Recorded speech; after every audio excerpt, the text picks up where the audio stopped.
धैर्यवान ही दूरदर्शी रहता है। उतावल में ये कर दे वो कर दो, बाद में परिणाम गंदा आता है। धैर्यवान रहना चाहिए।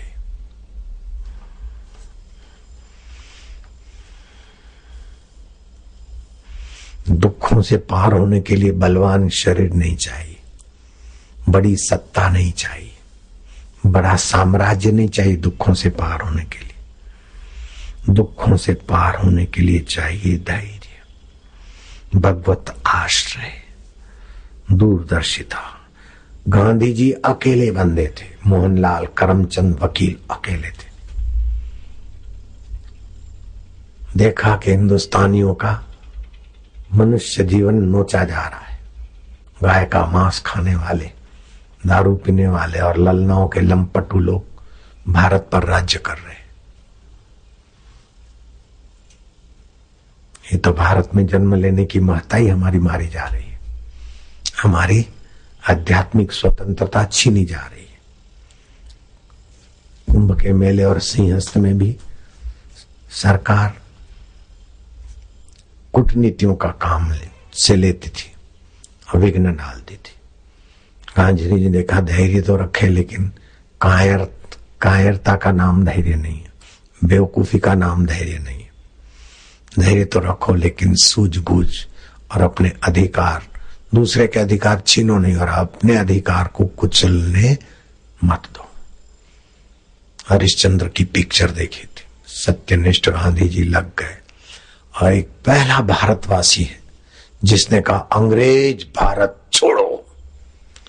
उस समय गांधी जी पर कैसी बिजली कड़की होगी, कैसा विरोध हुआ होगा। और सरकारी अखबारें, सरकारी मीडिया और गैर सरकारी मीडिया ने गांधी जी पर कितनी कितनी कितनी अब में कितनी कहानी रची होगी, कितने लांछन लगाए होंगे। और मेरे पर जो लांछन लगते तो मुझे याद आते कि गांधी जी पे कितने लगे होते। मेरे पास तो कुछ भी नहीं आगे। गांधी जी पे कितने झूठे आरोप लगे होंगे, कितने लांछन लगे होंगे। अरे गांधी जी के खिलाफ किताब लिखने वाले गांधी जी को कामी सेक्सी व्यक्ति साबित करके अपनी ही यश कमाना चाहा, ऐसे मूर्ख अभी भी जिंदे हैं। और लोक मांगल्य का दृढ़ संकल्प धैर्य के साथ सनातनी सिद्धांत है तो कोई कुछ भी बोले, कहे, छापे, छपवाए, सोचे, कोई फर्क नहीं पड़ता। जो लोगों की तू मैं निंदा स्तुति से घबराता नहीं, वो दुनिया को हिलाने में, दुनिया को जगाने में और दुनिया को सुखी करने में सक्षम रहता है। आप लोग सुखी हो कि नहीं हो? आप हिल गए ना अपनी मान्यताओं से। जो गंदी मान्यताएं थी, डर की मान्यता थी, हिल गए ना। असली समझ आ रही है, काहे को डरना। इसके साथ सहानुभूति भी होना चाहिए।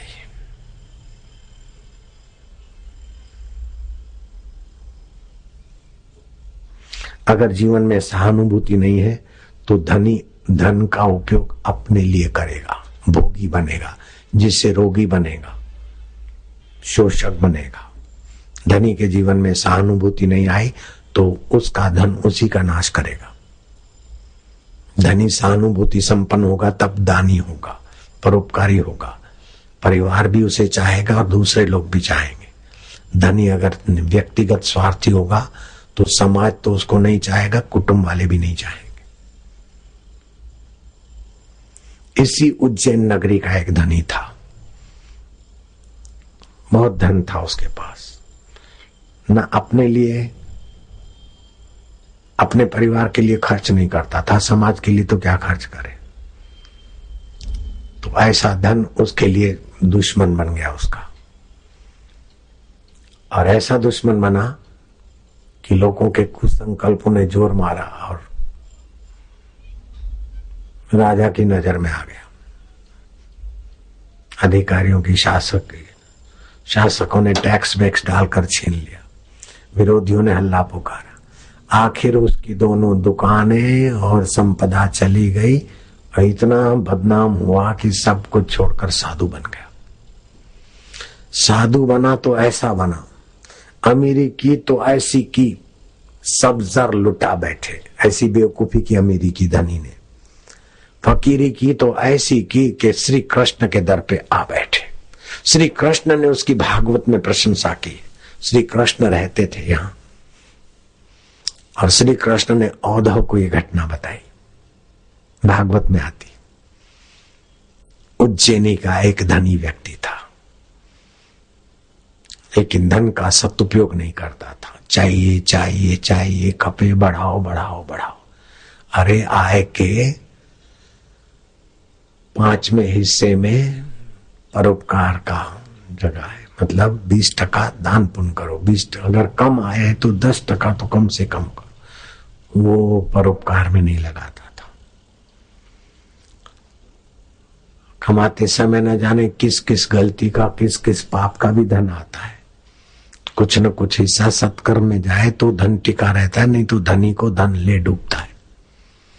ऐसे सत्ताधीश के अंदर सहानुभूति नहीं होगी तो दबाव में अथवा रिश्वत में आकर गलत निर्णय करेगा।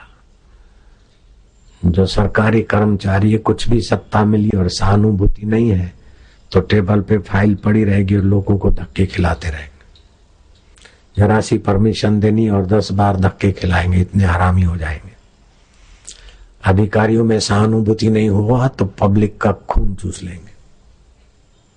सहानुभूति तो अधिकारियों में भी चाहिए, पुलिस में भी चाहिए, नहीं तो कहर बरसाएगी। निर्दोष लोगों पर लाठी चार्ज करके फिर न जाने कितनी बार कत्ल खाने में जाते हुए लोग, जो दूसरों पर, निर्दोषों पर लाठी अथवा अत्याचार करते हैं। मेरे को तो ये बताया गया कि बापू थाने वालों के पास सब चीज पड़ी रहती, किसी पर कौन सा केस फिट करना हो वो चीजें भी उनके पास होती है।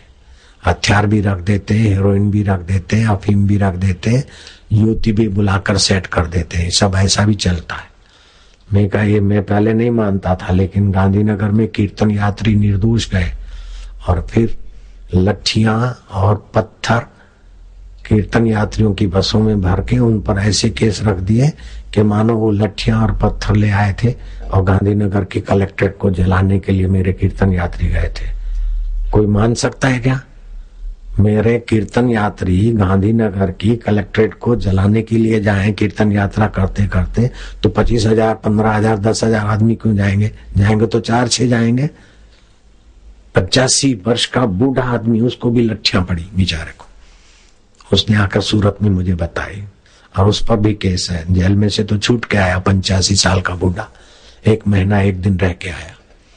तो आपके पास सत्ता है, लेकिन सत्ता का फल ये नहीं है कि आप निर्दोष लोगों को, कीर्तन वालों को भी पत्थर मारने के लिए आए। ईंटें दो छोटी छोटी गाड़ियां भर के आई थी उस अखबार वाले की, ईंटें बिछा दी थी और बोले ये सत्संगी लोग झोले भर के लाए थे ईंटों के।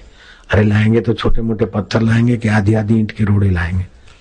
वो बिल्डर लॉबी वाले हैं तो ईंटें फेंक दी उधर और दिखाया कि आश्रम वालों ने पत्थर मारा किया है। तो अगर सहानुभूति नहीं है तो आप निर्दोषों को कई 8-8 कलम लगाकर फंसा सकते हो, 10-10 कलम लगा के फंसा सकते हो। कीर्तन यात्रियों पर 8 कलम लगी है, कलेक्ट्रेट को जलाने की कलम लगी है, ये लगी वो